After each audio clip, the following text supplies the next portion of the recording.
Hello students, આજે આપણે એસીટીના લેક્ચરની અંદર વાત કરીશું કોમ્પ્લેટ ફાઇલ. લાસ્ટ લેક્ચરની અંદર આપણે અલગ અલગ મટીરિયલની ફાઇલ્સ વિશે જોયું હતું, બરાબર. એની અંદર આપણે કોમ્પ્લેટ ફાઇલ વિશે આ વસ્તુ આપણે જોઈ હતી. તો એક વાર ફરીથી હું રિવિઝન કરાવી દઉં કે કોમ્પ્લેટ ફાઇલની અંદર ખાસ ઇન્સ્ટિટ્યુ પછી વિકાસ અલગ અલગ અને કેસ ફાઇલની અંદર શું આવે છે. તો કોમ્પ્લેટ ફાઇલની અંદર આપણે જે સાઇટ છે ત્યાં આપણે બનાવીશું ફાઇલ. તો એને કહેવાશે ખાસ ઇન્સ્ટિટ્યુ. જ્યારે આપણે તૈયાર મંગાવીશું એને કહેવાશે વિકાસ, બરાબર. એ આપણે જાણીએ છીએ, કન્સ્ટ્રક્શન ટેકનોલોજી સબ્જેક્ટ અમે લઈ ચૂક્યા છીએ, તો એની અંદર આપણે આ જોયું હશે. હવે આવશે કેસ અને અનકેસ. જે વસ્તુ છે આપણી કાસ્ટ ઇન્સ્ટિટ્યુ, બરાબર.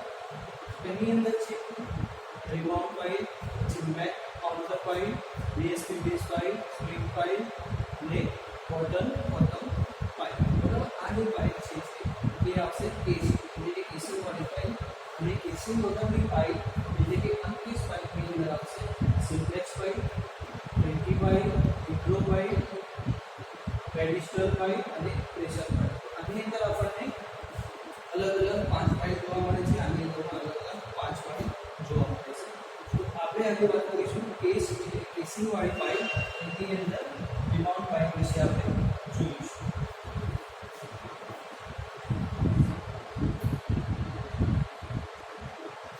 તો હવે આપણે રેમન્ડ ફાઇલની વાત કરીશું.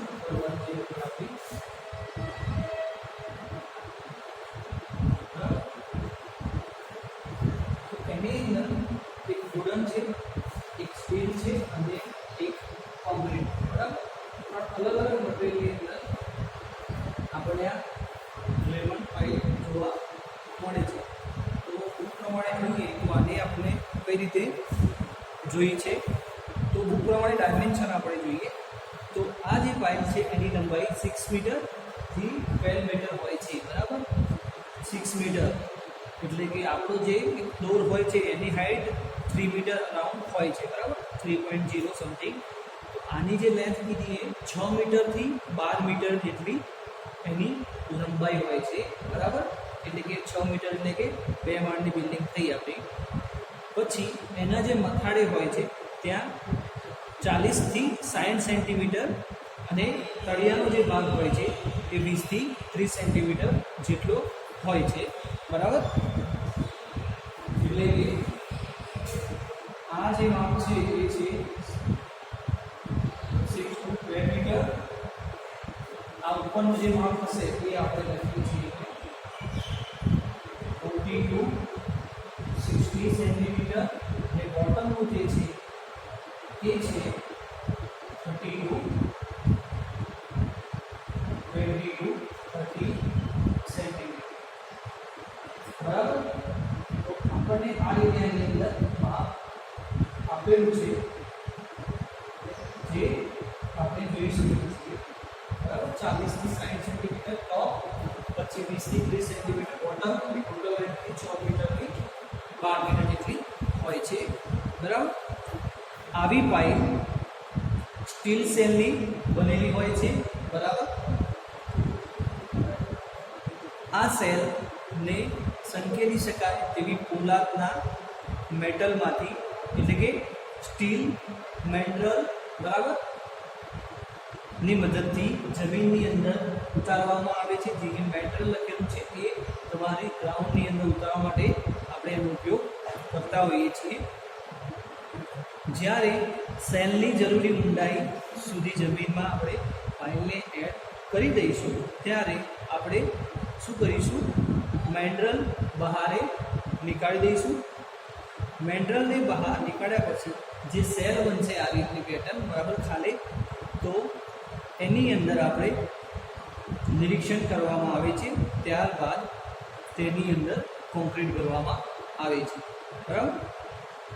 તો આપણે જોઈ શકીએ છીએ કે સૌપ્રથમ શું કરવામાં આવે છે, એની અંદર સેલ એડ કરવામાં આવે છે. ગ્રાઉન્ડની અંદર સેલ એડ કર્યા પછી, બરાબર, મેન્ડ્રલ સેલ એડ કર્યા પછી આપણે મેન્ડ્રલ સેલ નીકાળી દઈશું. એટલે આ રીતની આપણને પેટર્ન મળશે.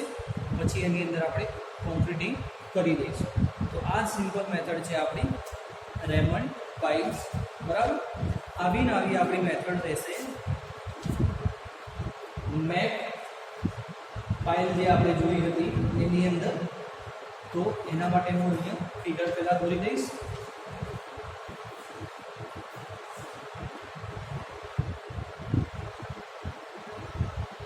હવે સેકન્ડ છે આપણી મેક ઓર્ધર પાઇલ. તો એની અંદર પણ આપણે આગળ જોઈ પાઇલ એ પ્રમાણે જ છે, બરાબર, ડાયમંડ પાઇલના પ્રમાણે જ કામ છે. પરંતુ આની જે શેપ હશે, પેટર્ન જે છે એ થોડી અલગ રહેશે. કઈ રીતે? તો આની અંદર આપણે રેક્ટેન્ગ્યુલર શેપ જોઈ રહ્યા છીએ, જ્યારે આગળની જે મેથડ હતી એમાં એની અંદર કોન ટાઈપ શેપ. તો હવે આ મેથડની અંદર જોઈએ તો એક વજનદાર કેસિંગ જે હોય છે એ જમીનની અંદર ઉતારવામાં આવે છે, બરાબર. ફિગર નંબર આપણે આની 1 ની અંદર જોઈ રહ્યા છીએ. જરૂરી ઊંડાઈ સુધી પહોંચી ગયા. માની લઈએ કે આપણે જે ઊંડાઈ જોઈએ છે 5 મીટર 10 મીટરથી જે પણ ઊંડાઈ જોઈએ છે ત્યાં સુધી પહોંચી ગયા પછી આપણે જે કેસ છે એને બહાર કાઢી દેવામાં આવે છે અને કોરુગેટ કરેલું લોખંડ એટલે કે સ્ટીલની જે સેલ કેસિંગ બનાવેલું છે એને અંદર એડ કરવામાં આવે છે, બરાબર. આ રીતે અંદર ઉતારવામાં આવે છે. ધીરે ધીરે સેલમાં કોન્ક્રીટ કરવામાં આવે છે અને અમુક સમય પછી કેસિંગને ધીરે ધીરે બહાર ખીચી લેવામાં આવે છે. તો આ રીતે આ પાઇલનું કન્સ્ટ્રક્શન કરવામાં આવતું હોય છે. પછી આવશે બીએસપી બેઝ ડ્રાઇવન પાઇલ્સ, બરાબર. એ પાઇલ જોતા પહેલાં આપણે સ્વેત પાઇલ જોઈ લઈશું, કેમ કે એની અંદર પણ આ પેટર્ન છે.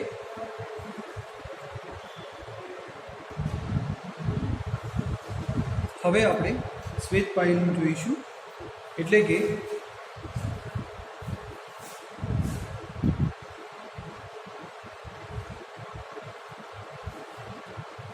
બરાબર. તો આ પાઇલનું જે કન્સ્ટ્રક્શન વર્ક છે એ સેમ રહેશે આપણું મેક ઓર્થર પાઇલની જેમ, જેની અંદર આપણે જોઈ શકીએ છીએ કે એક કોન છે તો એને ગ્રાઉન્ડની અંદર એડ કરવામાં આવશે. સાથે સાથે એના નીચેનો ભાગ છે એને આપણે પ્લમ કહીશું, જે કોન્ક્રીટનું હશે એને કોન્ક્રીટ પ્લમ, બરાબર. તો આપણે એ શું કર્યું છે કે ઉપરની અંદર આપણે અપ પછી બોટમ એ રીતે ફિગર દોરેલું છે. આપણે અહીંયા બોર્ડના કારણે તમને વ્યવસ્થિત બતાવવાના કારણે આપણે પ્લેનમાં દોરી છે, પરંતુ સાથે સાથે એ બતાવીશું કે સૌપ્રથમ આપણે ગ્રાઉન્ડની અંદર જ્યારે આટલી એડ કરીશું, બરાબર. પછી આપણે આ રીતે અને પછી આ રીતે આખી આપણે પાઇલ ગ્રાઉન્ડની અંદર એડ કરી દઈશું, બરાબર. એને આપણે સેલ કહીશું. નીચેનો જે ભાગ છે એને પ્લમ કહીશું. પ્લમ તમારે યાદ રાખવું પડશે. આ એક ખાસિયત છે આ પાઇલની અંદર. તો બુક પ્રમાણે જોઈએ તો આ પ્રકારના પાઇલમાં સ્ટીલના તળિયે કોન્ક્રીટનો એક પ્લમ મૂકેલો હોય છે. ત્યારબાદ કોર વડે પ્લમ ઉપર દબાણ આપી સેલ અને પ્લમ બંનેને એકી સાથે જમીનની અંદર ઉતારવામાં આવે છે. ત્યારબાદ કોરને બહાર કાઢી અને સેલમાં કોન્ક્રીટ કરવામાં આવે છે. કોરનું કામ શું છે? ખાલી ગ્રાઉન્ડની અંદર એડ કરવાનું. હોલ થયા પછી આપણે કોરને બહાર નીકાળી દઈશું અને આની અંદર આપણે કોન્ક્રીટ ભરી દઈશું, બરાબર. હવે આપણે જોઈશું બીએસપી બેઝ ડ્રાઇવ પાઇલ, જે આપણી વચ્ચે જવા દીધી હતી, તો બરાબર એ પાઇલ જોઈશું.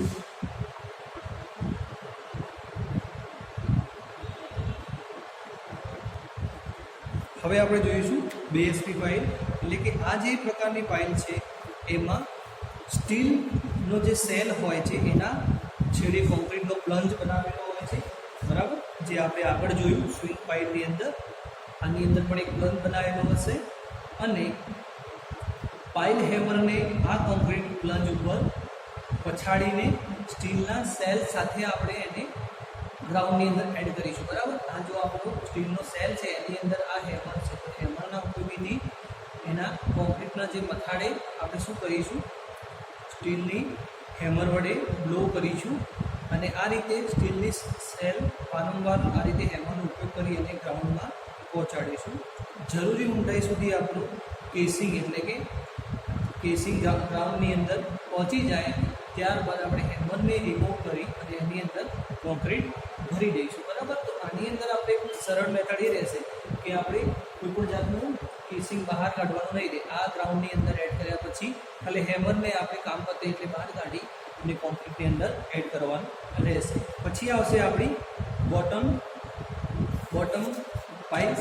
તો એ પાઇપની અંદર આપણને એમ કહેવામાં આવે છે કે જ્યારે કોન્ક્રીટને બટનને જમીન ઉપર ગોઠવી તેના ઉપર સ્ટીલ પાઇપ ગોઠવવામાં આવે પછી બટનને જરૂરી ઊંડાઈ સુધી ગ્રાઉન્ડની અંદર આપણે ઉતારવામાં આવે છે. પછી એનું કેસિંગ જે છે એ બહાર કાઢી અને એની અંદર કોન્ક્રીટ ભરી દેવામાં આવે છે. તો આ જે મેથડ છે એ પણ આપણી જે આગળ જોઈ બીએસપી અને સ્વિંગ પાઇલની જેવી જ છે. પછી આગળ વાત કરીએ તો અનકેસ્ડ કાસ્ટ ઇન સિટ્યુ કોન્ક્રીટ પાઇપ. બરાબર. તો હવે આ આપણે કાસ્ટ ઇન સિટ્યુ પાઇપ વિશે વાત કરીશું.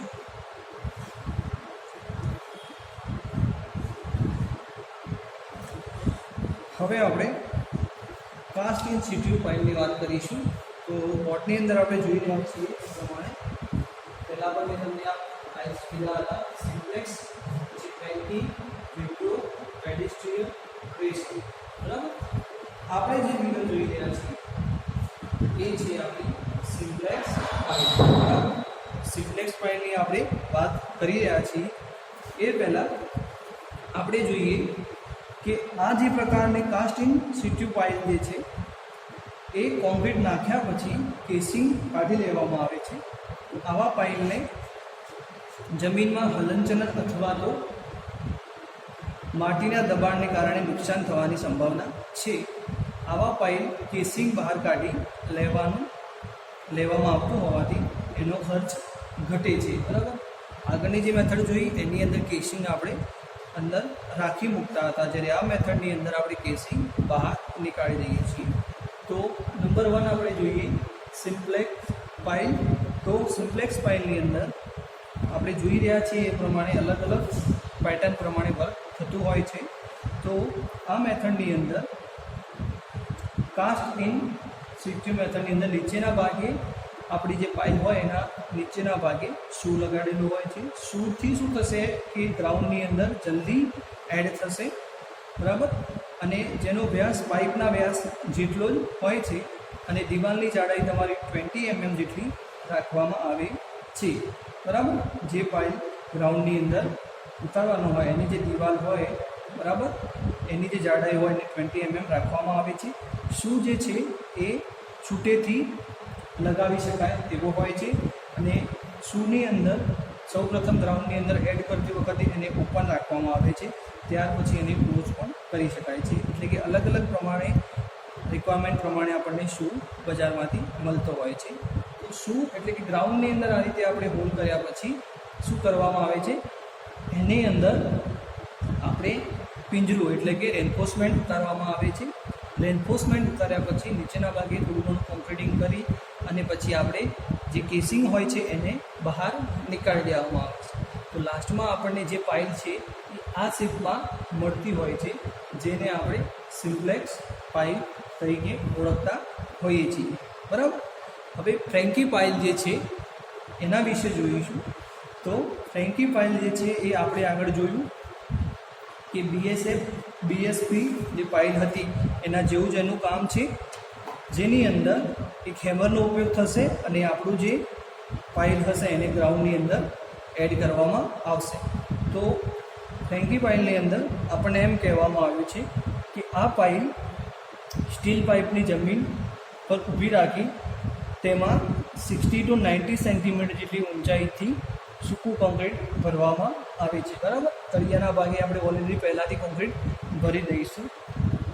આ કોન્ક્રીટ ઉપર હેમર વડે ઘા આપીને કોન્ક્રીટની કૂટાઈ કરીને એના ઉપર આપણે પ્લંગ બનાવીશું, જે આપણે આગળ જોયું કે નીચેના ભાગે આપણે આ રીતે કોન્ક્રીટ ભરતા હતા. બરાબર. આને આપણે પ્લંગ તરીકે ઓળખતા હતા. હવે આ ઘન પ્લંગ બનાવેલો છે એના ઉપર આપણે શું કરીશું, હેમર વડે વારંવાર એને લોડ આપીશું. બરાબર. આ ભાગ ઉપર વારંવાર એમાંથી એને લોડ આપીશું. તો ધીમે ધીમે જે આપણી પાઇપ છે એ ગ્રાઉન્ડની અંદર એડ થશે ગ્રાઉન્ડની અંદર એડ થશે. જ્યારે પાઇપ જરૂરી ઊંડાઈ સુધી પહોંચી જાય ત્યારે પાઇલને સહેજ ઉંચકીને કોન્ક્રીટ પ્લગ ઉપર હથોડા વડે ઘા કરી પ્લગને પાઇપમાંથી બહાર કાઢી દેવામાં આવે છે. ત્યારબાદ જરૂરી રેન્ફોર્સમેન્ટ એની અંદર એડ કરવામાં આવે છે, બરાબર. પછી એની અંદર કોન્ક્રીટિંગ કરવામાં આવે છે, બરાબર. અને કોન્ક્રીટિંગ કર્યા પછી આપણે જે આપણો કેસ હતો એને ધીરે ધીરે બહાર નીકાળી દઈએ છીએ. તો આજે આપણે જે જોયું એનું એક વખત રિવિઝન કરી લઈશું. તો જેની અંદર આપણે જોયું કે નંબર 1 હતું આપણી રેમન્ડ પાઇલ્સ, બરાબર, જેને આપણે આકૃતિ સાથે સમજ્યા હતા. 6 મીટરથી 12 મીટર જેટલી ઊંડાઈની અંદર અને 20 સેન્ટીમીટરથી 30 સેન્ટીમીટર એનો બેઝનો ભાગ અને 40 સેન્ટીમીટરથી 60 સેન્ટીમીટર એનો ટોપ ભાગ રાખવામાં આવે છે અને એને ફોલ્ડ કરવામાં આવે છે. પછી એની અંદરથી કેસિંગ બહાર નીકાળી અને પછી રેન્ફોર્સમેન્ટ મૂકવામાં નથી આવતું. આની અંદર ઓનલી આપણે કોન્ક્રીટ જ એડ કરીશું. સેકન્ડ આપણે જોયું મેક પાઇલ અથવા તો મેક અર્થર પાઇલ. તો એની અંદર આપણે એમ જોયું કે આ જે પાઇલ છે એની અંદર એક cone type shape, core type shape ઉતારવામાં આવે છે, જે નોર્મલી આપણો સ્ટીલનો હશે, બરાબર. એને ઉતાર્યા પછી એની અંદર આપણે શું કરીશું, કોન્ક્રીટ ભરીશું અને પછી ધીરે ધીરે સેલને બહાર નીકાળી દઈશું, બરાબર. ઘણી વખત સેલ આપણે અંદર પણ નાખતા હોઈએ છીએ, જેથી આપણને વારંવાર સેલની રિક્વાયરમેન્ટ હોય તો એ વખતે આપણે નવા સેલની પરચેસ કરવો પડે છે. પછી આપણે જોયું સ્વીપ પાઇલ, બરાબર. તો એની અંદર શું હતું કે બોટમની અંદર કોન્ક્રીટ આપણે એડ કરેલું જ હોય છે, બરાબર. ઉપરના ભાગે કોઈ પણ જાતનું કોન્ક્રીટ હોતું નથી. તો એને ગ્રાઉન્ડની અંદર પહેલાં એડ કરવાનું, પછી એની અંદર આપણે કોન્ક્રીટ ભરતા હોઈએ છીએ. એની અંદર કોઈ પણ જાતનું રેન્ફોર્સમેન્ટ આવતું નથી. પછી જોયું આપણે બીએસપી બેઝ ડ્રાઇવ પાઇલ. તો બીએસપી પાઇલની અંદર શું હતું કે એની અંદર નીચેનો જે ભાગ છે એ કોન્ક્રીટ ભરેલો હોય છે. એની અંદર ઉપર એક હેમર હોય છે. હેમરથી વારંવાર એના ઉપર પ્રેશર આપવાથી અથવા તો દબાણ આપવાથી એ ગ્રાઉન્ડની અંદર ધીમે ધીમે એડ થશે અને જરૂરી ઊંડાઈ સુધી પહોંચ્યા પછી એની અંદર આપણે કોન્ક્રીટિંગ કરીએ છીએ, બરાબર. આની અંદર પણ એન્ફોર્સમેન્ટ નહીં આવે. પછી આપણે જોયું બટન પાઇલ. તો એની અંદર પણ આ પેટર્ન રહેશે. નીચેના ભાગ એક બટન ટાઈપ શેપ આપેલો હશે, જેની અંદર કોન્ક્રીટ ભરેલું હશે. પછી એને આપણે ગ્રાઉન્ડની અંદર એડ કરીશું અને પછી આ જરૂરી ઊંડાઈ સુધી પહોંચ્યા પછી એની અંદર કોન્ક્રીટ ભરી દેવામાં આવે છે. પછી આપણે જોયું કેસ કાસ્ટ ઇન સિટુ પાઇલ, બરાબર. એની અંદર અલગ અલગ પાઇલ આપણે જોઈ શકીએ છીએ. Simplex pile, Franki pile, vibro pile, pedestal pile, pressure pile, બરાબર.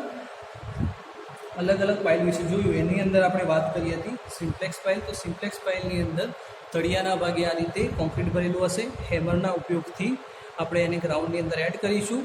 પછી એની અંદર આપણે રેન્ફોર્સમેન્ટ એડ કરીશું. પછી સેલને બહાર નીકાળી દઈશું અને પછી એનું કોન્ક્રીટિંગ કરીશું, બરાબર. તો આજે આપણે આ ચેપ્ટરની અંદર અહીં સુધી રાખીશું. તમારી આજનો ક્વેશ્ચન રહેશે કે જે રિબાઉન્ડ પાઇલ છે એનો સ્કેચ અને બીજો એક સિમ્પ્લેક્સ પાઇલનો સ્કેચ તમારે ડ્રો કરીને મને મોકલવાનો રહેશે. Thank you.